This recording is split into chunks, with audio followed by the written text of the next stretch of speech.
In this video, I want to show you how to create a visual like this one here, which indicates minutes within an hour, or it could be seconds within a minute as well.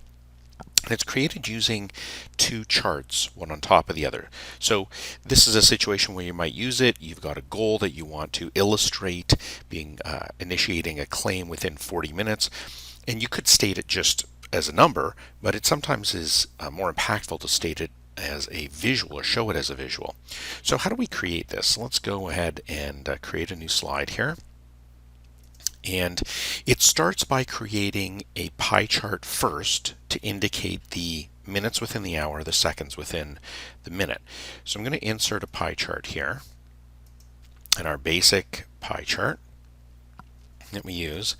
And the data that we're going to use only needs two segments. So I'll only two, and one is going to be the time and the other is going to be the blank. So in our case, we want the time to be 40 minutes, and so then the blank is 60 minus whatever the time is, or 20 minutes.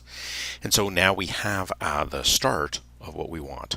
So I can close the data area, and we can start to clean up the pie chart, get rid of the title and the legend here. We don't need those.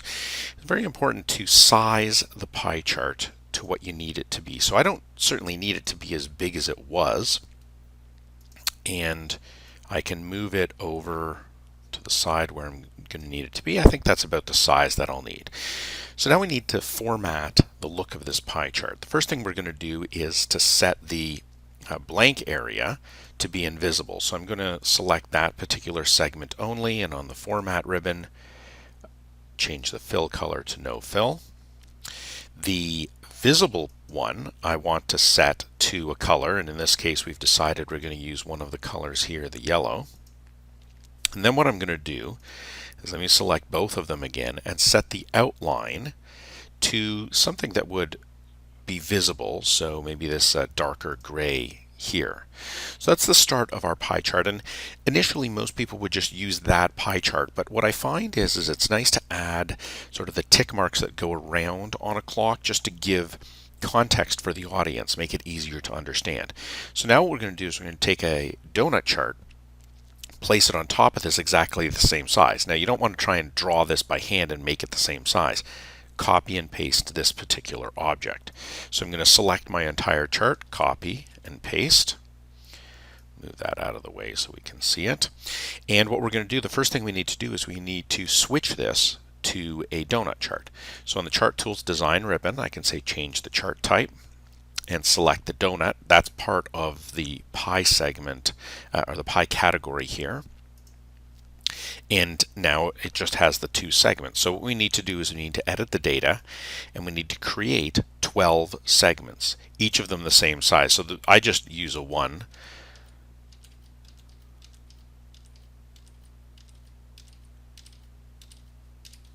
I had to count in my head there to make sure that I had 12. And then we'll just expand the selection to include all 12. Bright colors there, so let's select this, and on the format let's make sure that there's no fill color here. And the outline color we want not to be quite as dark because we don't want it to be quite as prominent.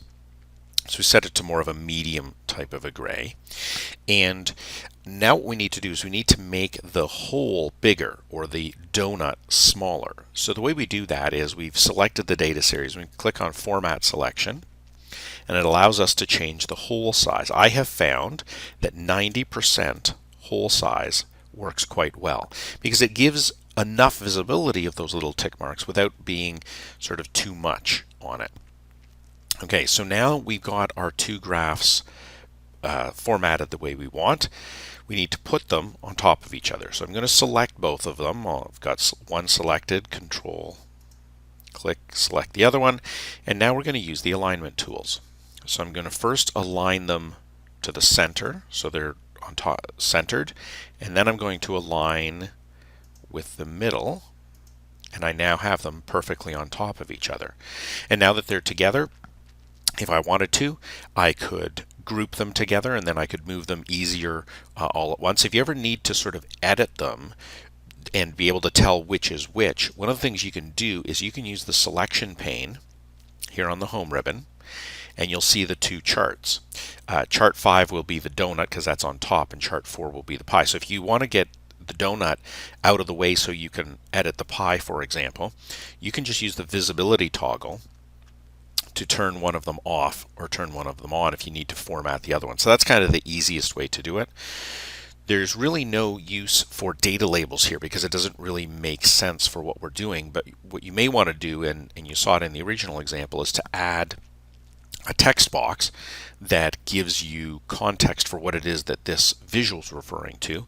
So I'm going to add a text box. Always important when you're adding a text box to a graph to add it outside of the graph area so that you have flexibility of where to move it. So we might have a goal is to initiate claim within 40 minutes. And then I can just take this text box and move it on top of my graph. And now I have created the visual that shows the 40 minutes instead of just the text that would be accurate but not nearly as impactful as showing it. This works for minutes within an hour as well as seconds within a minute.